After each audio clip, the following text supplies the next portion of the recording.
El aprendizaje, pues yo recuerdo a un amigo que es José Manuel, que posiblemente no me vea en el vídeo y si me ve no me conocerá, pero tuve un compañero que me ayudó a salir adelante en las prácticas y todo lo que yo no entendía, porque claro, no había equipos en casa, entonces las prácticas se tenían que hacer allí, pero para mí era muy difícil desplazarme allí porque yo no tenía tiempo libre, entonces iba por las noches, entonces no dormía, era todo muy complicado.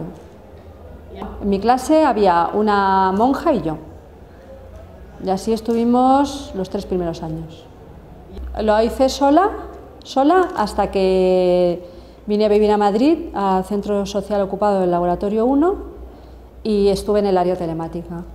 Ahí es donde encontré compañeros y compañeras, hasta ese momento sola, porque el resto lo veía como una actividad experta.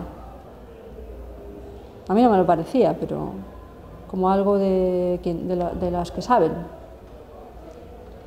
Claro, había que saber, pero no se le veía la gracia a eso, yo creo, en mi ambiente. De hecho, creo que aún no se le ve.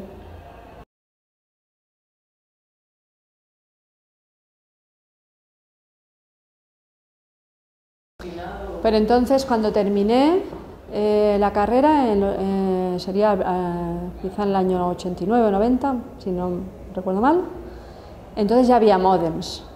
Entonces eso ya era una pasada, porque yo podía entrar por las BBS y dejar mensajes con gente que no conocía y descargar ficheros. Entonces ya había las redes. Y desde que llegaron las redes, todo se abrió enormemente. Entonces eso ya no podía ir atrás. Era un poder de seducción increíble, poder hacer cosas. Y desde casa, pues eso que te digo, en tiempo real, en descargar documentos. Yo recuerdo que tenía mucha comunicación con BBS de compañeros de la autonomía italiana. Entonces, fíjate, es que no había nada comparable a poder leer, tener las ideas que estaban elaborando, tenerlas al momento en la mesa de trabajo. O sea, fue... no sé cómo describirlo porque ahora parece dado, ¿no? Pero era increíble. En el espacio virtual no se puede matar. Y eso hay que pensarlo, ¿no? Entonces el de Rousseau decía, en el espacio virtual no puede haber fascismo, porque el fascismo es que te pueden matar, pero en el espacio virtual no te pueden matar. Entonces puede hablar de fascismo, ideas fascistas, pero el ejercerlo, eso no puede ser. No puede haber tortura, no puede haber pena de muerte, no puede haber exclusión porque eres pobre, porque eres negro, todo eso no puede haber. Entonces era una experiencia nueva, liberada realmente, era una experiencia liberada, conocer, pues como cuando conoces el amor, que antes no lo conocías y de repente dices, anda, pero esto lo hay, ¿no? Y esto es gozar. O cuando tienes experiencias de lucha colectivas, como algo que marca, que cuando lo conoces no puedes ya has tocado el cielo, ¿no? Con la mano no puedes ya vivir sin ello. Entonces has de apegarte a ello. Que yo creo que ahora hay una percepción muy instrumental de las redes, ¿no? Ya cuando piensas en Facebook y todo eso es otra cosa. Pero en ese momento, en el momento del ciberpunk, en el que el tono vital era muy oscuro, porque eran años 80, 90, crisis económica, las drogas, la destrucción de los vínculos colectivos, un no futuro muy grande, pues hubo una subjetividad que se reconstruyó atacando o proyectándose en lo virtual y que ha dado un legado muy fuerte. O sea, hay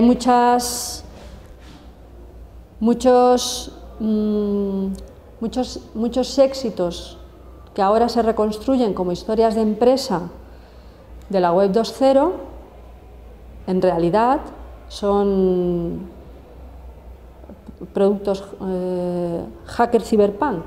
El correo electrónico no estaba en los planes de hacer Internet, pero se hizo correo electrónico para comunicar personas y es la base de todos los servicios.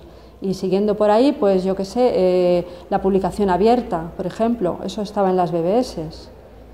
Lo que es ahora, o sea, que ahora vemos la publicación abierta de YouTube, nos parece normal, tú subes un vídeo y vale, pero es que eso antes se experimentó, digamos, hasta los indie media, que son productos donde se mezcla, o sea, se da una alianza muy fuerte entre el underground antisistema no futuro, de un tono muy oscuro, con lo que sería la producción de autonomía más productiva y de proyectarse como en otro mundo es posible, ¿no? Que se da esa alianza que yo creo que ha sido muy productiva y poco estudiada, un poco puesta encima de la mesa. Está presente todavía en los usos y por ejemplo, los nicks, los alias, que mucha gente tiene o tenemos. ¿Por qué tenemos alias? Porque son de esa época, porque éramos otra persona. Entonces yo no era la misma persona. Entonces ese verte como otra cosa, ¿no? Ese poder ir a otro lugar donde hay otra libertad, viene de ahí. Porque el software libre yo lo había estudiado en la carrera. Se estudiaba porque era el que podíamos usar en prácticas sin pagar licencias, pero no se nos explicaba la ética del software libre. De hecho, yo conocía Linux, pero no sabía que era software libre, hasta que los compañeros me dieron una visión política de las tecnologías. Y entonces ahí es donde hice ya un poco lo que considero mi formación, mi base en este mundo. La terminé, o sea, la universidad me dio una formación académica que me sirve mucho, pero el centro social ocupado me dio una visión social y política que me ha servido quizá mucho más. Es que el software es el software libre. Lo otro no cuenta, porque ¿de qué te sirve un software que no te permite crear? Solo para usarlo. Pero no queremos usar cosas, queremos hacer máquina con la cosa entonces eso ha de ser libre. El software ha de ser libre, porque, y más ahora, que es un derecho de ciudadanía. Tiene que ser. Lo que hay que pensar es modelos de financiación y de cómo o sea, yo creo que no ha de ser gratis. Eso es otra cuestión. No tiene por qué ser gratis. Pero libre tiene que ser, porque es patrimonio común. Es que ni puedo argumentarlo de lo claro que lo veo. O sea, el software privativo no tiene sentido. Lo que hay que pensar, creo que hay que pensar modelos sostenibles para el software libre. Creo que en la historia ha ocurrido dos fenómenos que han democratizado mucho las tecnologías y ninguno de ellos es software libre. El primero fue el PC y Microsoft, con el lenguaje BASIC, que es lo que llevó las computadoras a los dormitorios de la gente, porque antes no tenías ordenador en casa. O sea, y luego ya con su sistema de ventanas, Microsoft facilitó mucho el uso, ¿no? El ratón doble clic realmente democratizó mucho. Y el segundo es la web 2.0, que es otra cosa que democratiza un montón, y ninguno de ellos es software libre. Entonces, creo que ahí hay una paradoja, porque esos dos fenómenos yo creo que no hay que despreciarlos en cuanto que Si no, o sea, el software libre tal como yo lo conocía era un software elitista.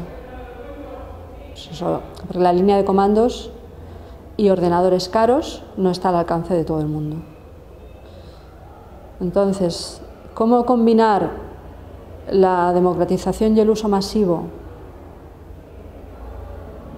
Mejor dicho, creo que la democratización y el uso masivo creo que no es un aporte del software libre, o no exclusivamente un aporte del software libre. ¿Por qué?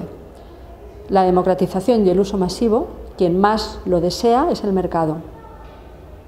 El mercado en realidad es quien más democratiza todo, porque es quien tiene intereses. Entonces, creo que hay una relación muy compleja entre mercado, software privativo y software libre. Y yo no veo ahora mismo, no veo que se esté pensando bien y no veo que se esté experimentando. Bien, no, porque se ha complicado todo con la gratuidad. Entonces, si yo puedo tener una cuenta en Gmail, de correo, pues ¿para qué me voy a complicar la vida? Porque la tengo en Gmail y una cosa más simple y sencilla. Ya, pero es que entonces yo si a esa persona le digo, ya, pero es que no es software libre, me dirá, vale, alternativas, y entonces yo le diré, sin dominio, tal, ya, pero eso no son alternativas.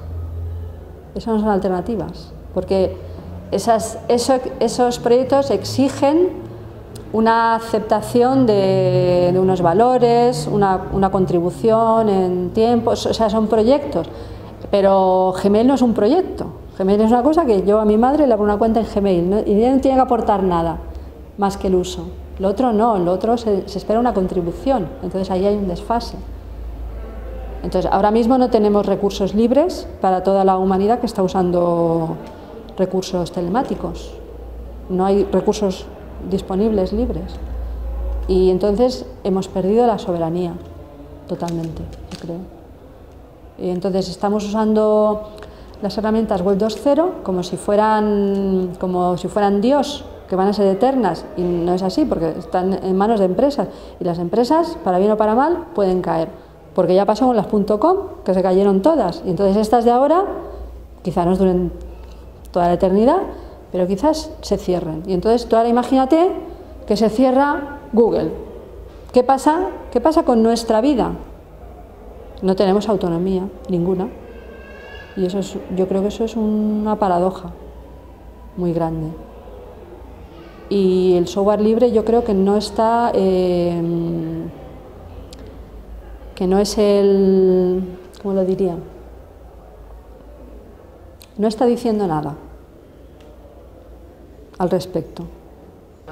Retomar la iniciativa, la iniciativa que en un momento dado tenían lo social. Es decir, cuando yo usaba esas BBS las habían montado compañeros de la autonomía obrera italiana y no lo tenía ninguna empresa eso, porque estaba vinculado el conocimiento e iniciativa, lo que ahora se llamaría innovación, que es una palabra de mercado, a usos políticos.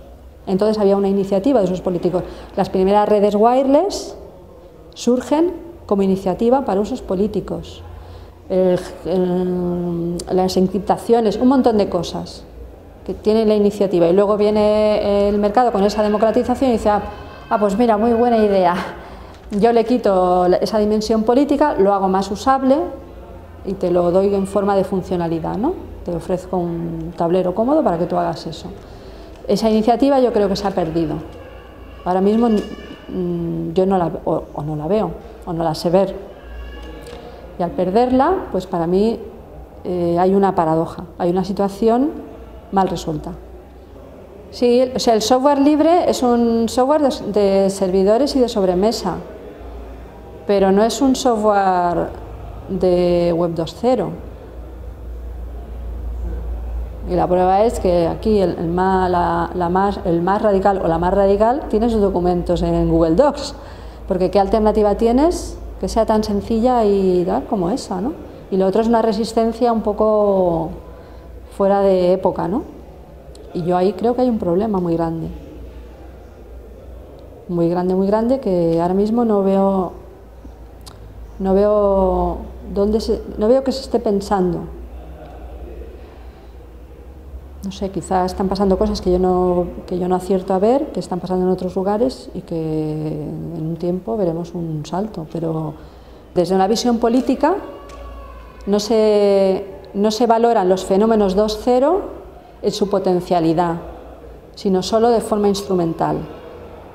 Entonces, cualquier proyecto, abrirá su perfil en Facebook porque allí está la gente, pero como que estás en un sitio que no quisieras estar, entonces estás de una manera incómoda.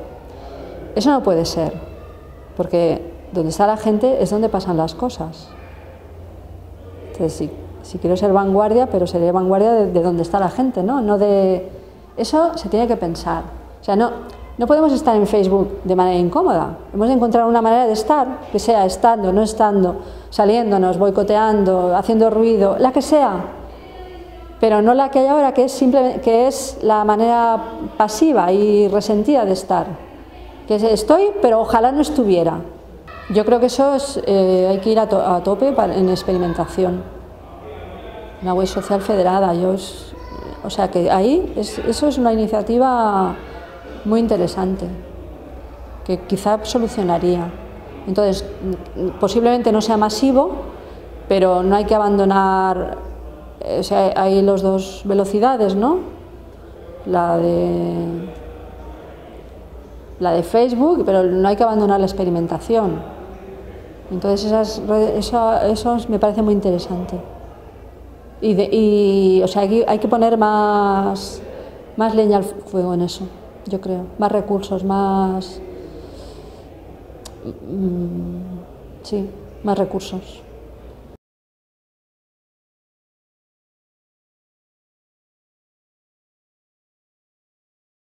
Yo en realidad, para mí, mi comunidad del software libre era el área telemática del Centro Social Ocupado del Laboratorio 1 de Madrid y después el HackLab Cielito Lindo.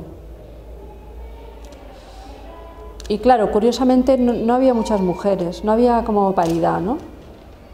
Tampoco había tan pocas. Fue luego que fueron dejando de ir, porque ahora que me pongo a pensar, si pienso en el área telemática, pues había un montón de... Retiro lo dicho, porque había todas las chicas de la Caracola, que eran un montón. De las chicas de la Caracola, no había tan pocas. Luego, en las comunidades más formalizadas, los Debian, Genome y así, ahí sí que creo que hay muy pocas chicas. Sí, ahí diría que hay muy pocas chicas. Y no tengo una idea clara de por qué. A mí me pasó una cosa. Yo fui a la conferencia Genome, una que hubo en Sevilla hace, no sé, 1000 años. Y claro, yo vi a un montón de ponencias allí y era una pasada lo que explicaban, ¿no? Porque era, claro, hacer el escritorio usable. Bueno, a mí me fascinó todo aquello. Claro, yo pensé, pues yo podría entrar aquí y el año que viene estar aquí haciendo una ponencia, ¿no? ¿Por qué no? Y ya me fui muy entusiasmada y me había ido de casa, entonces llegué a casa y vi el pasillo sucio, porque tengo un pasillo muy largo, y vi todo sucio, o sea, el suelo estaba lleno de los polvos esos de cuando no barres mucho, y entonces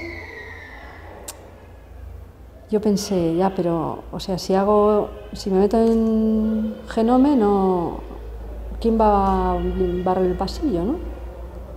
Yo tengo esa imagen del pasillo y pensé, yo quiero barrer mi pasillo. Y entonces no voy a poder estar en Genome. Y es una lástima, pero yo tengo la idea de que tomé esa decisión, ¿no? Lo cual no quiere decir que no me cabré cada vez que barro el pasillo, porque digo, joder con el pasillo, maldito pasillo. Me cabrea el hecho, ¿no? O sea, no es que lo haya resuelto, pero es que yo quiero un espacio doméstico en mi vida. Yo no quiero ir con la maleta para aquí y para allá dando ponencias. O sea, quisiera si fuera compatible, pero no lo es. No creo que sea una barrera alta. creo que hay mujeres que no queremos hacerlo, pero no es porque haya la barrera. Yo no veo una barrera, yo veo una decisión. O sea, yo creo que si yo hubiera entrado en la comunidad Genome, todo el mundo hubiera dicho, uy, qué bien, Marga, bienvenida. Solo que la comunidad tiene sus normas, sus sistemas. Entonces no lo veo como una barrera, lo veo como una resistencia. O sea, yo no quiero hacer eso así. Vale, pues lo vais a hacer, pues vale, pero yo no voy a estar. Pues como parte del problema no conozco la historia de la informática y no conozco la contribución de las mujeres. En mi carrera solo tuve una profesora, el resto eran hombres. Y en la historia del software yo solo veo nombres masculinos. Entonces debe ser parte de mi ignorancia. O sea, yo ignoro si es que no hay contribución o es que esa contribución ha quedado oculta o es que es una contribución de otra manera. Se ha contribuido haciendo otras cosas. Yo no lo sé. Conozco a mis compañeras de trabajo, que todas son chicas. Es por razón de comodidad cotidiana. Tampoco es que haya una decisión de decir no pueden entrar chicos, no es como una decisión. Pero a la hora de cómo van las cosas, a la hora de cómo el flujo lleva a que hay más afinidad. Pasa también con los chicos, tienen más afinidad entre ellos, ¿no? Como ya he dicho, yo no conozco bien los mundos de programadores de Debian o de Genome o de Ubuntu, no los conozco bien más que por encima. Lo que he conocido más bien son los Hack Labs, los Hack Meetings, el área telemática, y ahí creo que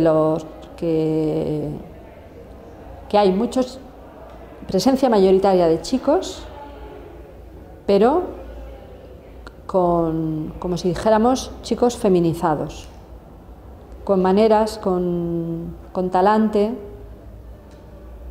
femenino, con los cuales yo me encuentro muy a gusto, muy a gusto. No veo machismo. Siempre lo hay, ¿no? También en mí, porque es la dominante, ¿no? Pero hay un cambio enorme entre un hack meeting y una conferencia tecnológica de cualquier estilo, yo creo. Yo creo que la red, no el software libre, sino las redes, premian los valores femeninos, yo creo. Y quizá eso que decías antes de que en el software privativo hay muchas más mujeres, quizá eso puede ser decisiones de empresa. La empresa desde arriba dice, a ver, esto va a funcionar mejor, habrá menos fricciones, habrá menos egos, habrá más comunicación, se suavizarán los conflictos, será más agradable. Un equipo mixto es que va a ser más agradable y todo irá mejor. Entonces vamos a ver de dónde sacamos a las mujeres y toda la que entre. Como una decisión consciente, ¿no? Estratégica, que quizá no la haya en entornos más autorregulados, como la comunidad de Debian y así, donde no hay esa instancia que pueda hacer esa discriminación positiva.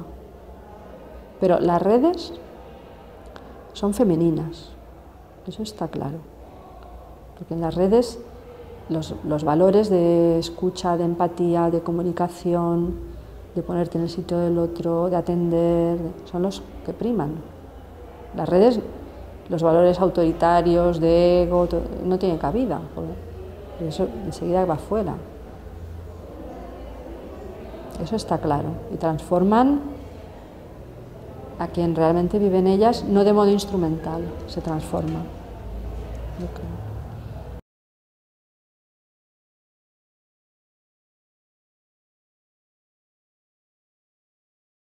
No programo, no soy muy buena programadora, creo que no, y no tengo un lenguaje preferido. Lo vería como una artesanía más que como un arte. Y lo que más me gusta es cómo el problema me absorbe, cómo el problema me coge y me lleva así, y esa unión con el problema. Y entonces cómo desconectas de otras cosas y como una burbuja, como una sensación de burbuja. Entonces eso es muy agradable porque es como sentir el tiempo intensamente, como una experiencia de unidad cósmica con algo, que es el problema.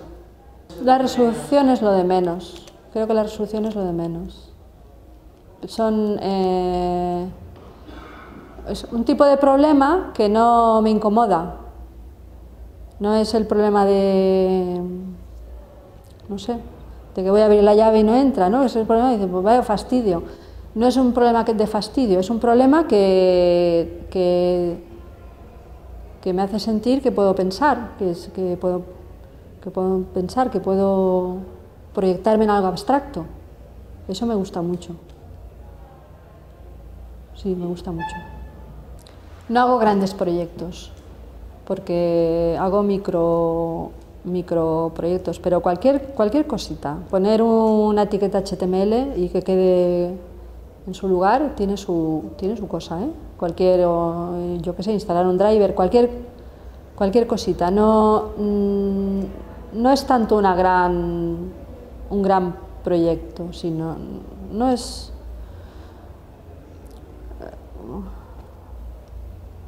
No me importa que sea grande o pequeño, porque ya te digo, no me veo buena programadora, como para decir yo he hecho grandes aportaciones. Bueno, yo, claro, si tuviera que destacar algo, no por mi contribución, que fue muy pequeña o nula, pero por la significación, yo destacaría Sin Dominio, haber montado Sin Dominio. Más o menos creo que sería en el año 2000, cuando montamos Sin Dominio en el Centro Social Ocupado del Laboratorio 2, y fue un servidor de Internet autogestionado. Y eso fue la caña, porque un servidor en Internet siempre, por tradición, estaba controlado por un grupo reducido de personas que tenían unos conocimientos altos.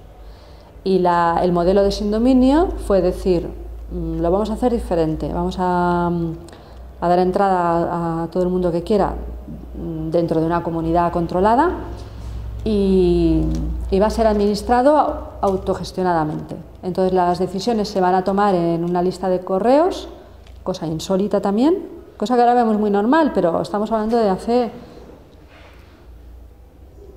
12 o 13 años, ¿eh? Entonces la gente que me escuche, que piense cuál era su equipamiento y su conocimiento informático hace 12 o 13 años. Fue una... bueno, yo creo que fue la unión de telemática, le llamamos telemática antagonista, unir, porque había servidores telemáticos, pero desde nuestro punto de vista, como Nodo 50, por ejemplo, ofrecían un enfoque instrumental, o sea, ofrecían unos servicios, pero nuestro enfoque no era ofrecer servicios, sino que has de aprender, tener autonomía y soberanía y valorizar mucho la capacidad de conocer. Entonces no queremos una funcionalidad, queremos poder hacer cosas, queremos poder crear. Entonces para ello tendríamos que usar software libre, porque es el único que nos permite aprender y crear, y teníamos que abrir las puertas a una administración compartida y permitir que poder equivocarnos, porque el aprendizaje formaba parte del proyecto y no podíamos relegar el aprendizaje al nivel académico solamente, ¿no? Eso no mola, eso no funciona, aparte es que no funciona. Y Sin Dominio todavía está como proyecto activo. Pues es una cooperativa que surgió fruto claramente del Hack Lab Cielito Lindo, porque allí es donde nos conocimos y donde tomamos confianza para ver que podíamos hacerlo. No solo surgió nuestra cooperativa, del Hack Lab Cielito Lindo quizás surgieron 3 o 4 cooperativas más, solo la la nuestra es la que es de chicas. Cooperativas hermanas, ¿no? Y entonces entras en la aventura empresarial, que es muy complicada, porque hacemos empresas cuando lo que quisiéramos hacer es mundos nuevos, con lo cual entonces es muy difícil y creo que tenemos un problema. Creo que la crisis financiera está descubriendo el problema, que cuando hay un poco más de abundancia económica no queda tan visible, que es cómo intervenir en el mercado. ¿Qué sería una intervención en el mercado? Porque las empresas como la nuestra, nosotras operamos en el mercado. Somos una cooperativa y nos vemos como una empresa y, bueno, con mayor o menor acierto nos movemos en el mercado. Pero ¿qué ocurre? Que el dinero grande nos excluye, porque es natural. El dinero grande quiere artefactos grandes, jerarquizados, formalizados, con departamentos. Entonces, cuando tú dices, no tenemos departamentos, es un tema de cultura, lo grande busca lo grande. Y lo que nosotros consideramos que serían nuestros mercados naturales están imbuidos por la idea de gratuidad. Entonces, nosotros no podemos competir con Gmail, porque nosotros no podemos dar todo gratuito, porque no puede ser, ¿no? Y entonces ahí hay un problema grande, creo que hay un problema grande, en cuanto que quienes serían nuestros mercados naturales no nos defienden como un recurso propio, no nos defienden como un recurso propio, porque la funcionalidad se la está solucionando el gran monopolio corporativo.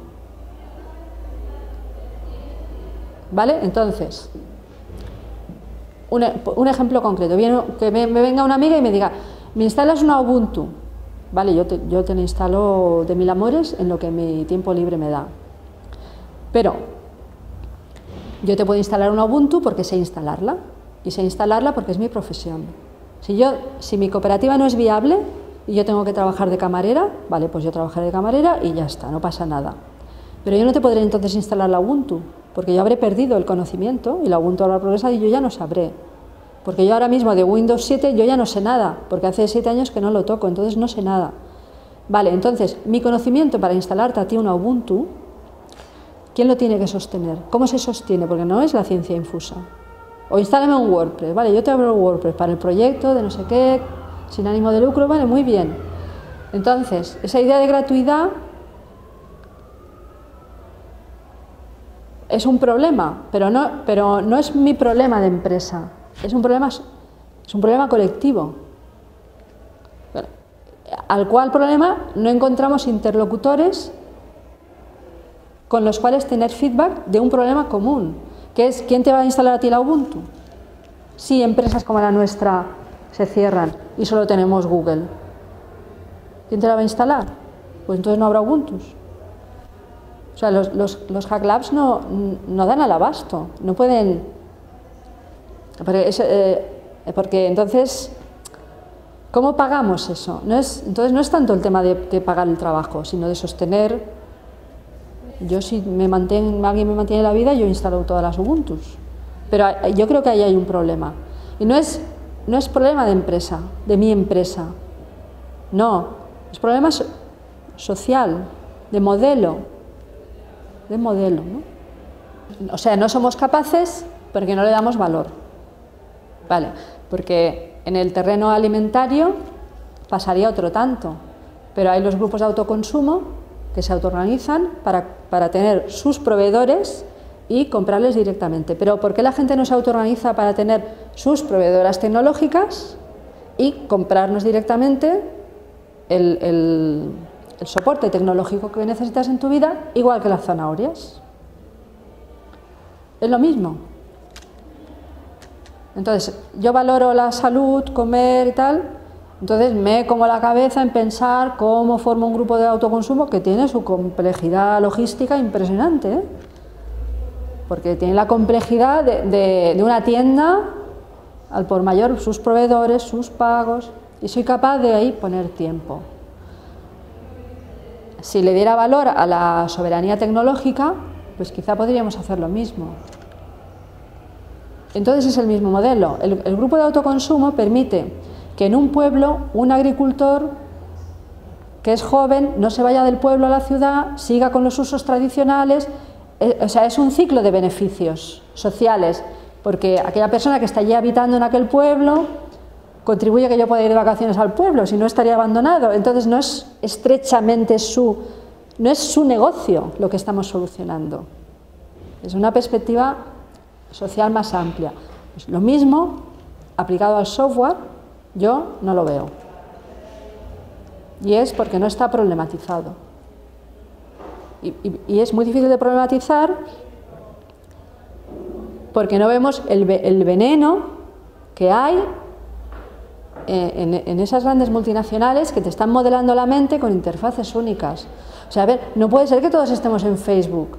Es que aunque Facebook fuera fenomenal, fuera el sumum, no puede ser que todo el mundo estemos en Facebook. Eso es pobreza, ¿no? Todos vemos los mismos colores, todos vemos las mismas columnas, los mismos tipos de letras, la misma interfaz. Eso es pobreza. Eso. Entonces, si defiendo la biodiversidad, también la biodiversidad tecnológica tiene que haber, porque cuando haya porque es que va a haber hecatombes tecnológicas, las va a haber. Entonces, quien tenga el conocimiento para reconstruir los sistemas, es que, o sea, esas películas de ciencia ficción donde todo se ha hundido, eso puede pasar. Entonces hay que sostener esa llama, y yo creo humildemente que nuestras empresas son eso, ¿eh? Quien sostiene esa llama de unir software libre, visión social, economía social, cercanía, desarrollo local, ¿no? Son lucecitas que solo por una visión empobrecida de lo que es un mercado se puede ver como un negocio propio, porque de negocio no tiene nada, y de propio menos.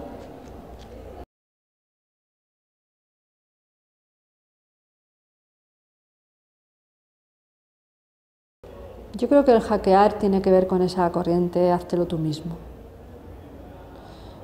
Pero ¿por qué háztelo tú mismo? Porque tiene valor. Tiene valor. Y entonces es un valor que multiplica. ¿Vale? Porque tú me puedes decir, bueno, Marga, pues hazte tú misma los zapatos. Y yo te digo, pues no, los zapatos no. Los zapatos me los compro hechos porque no multiplican. Es un zapato, se gasta y ya está.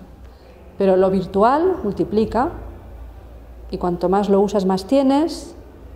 Es el milagro de lo virtual, y se desgasta a cero, y cuanto más compartes, más riqueza tienes, y cambia las leyes de la física. Por eso tiene valor, tiene un valor que solo está en ello. En ello y en cosas muy parecidas, como el lenguaje, las ideas, que son también cosas abstractas y compartidas, ¿no? Pero quitando unas poquitas cosas, lo virtual ha de estar en tus manos, porque tiene valor, más valor que esta silla en la que estoy, ¿no? O sea, cuando vivía en el Centro Social Ocupado del Laboratorio 1, que no teníamos luz, era una casa ocupada, pues entonces la luz se conectaba a la farola. Entonces solo podíamos tener ordenador por la noche. O sea, cuando había luz de farola, ¿no? Pues entonces era una tristeza enorme. Tantas horas del día, y sobre todo en verano, tantas horas sin ordenador, ¿no? Mientras que sin sillas, sin mesas, sin agua, sin tal, no era tristeza, era simplemente que te falta una cosa y ya está. Lo otro es otra dimensión. Por eso ha de estar en tus manos, porque es la capacidad de crear mundos, ha de estar en tus manos.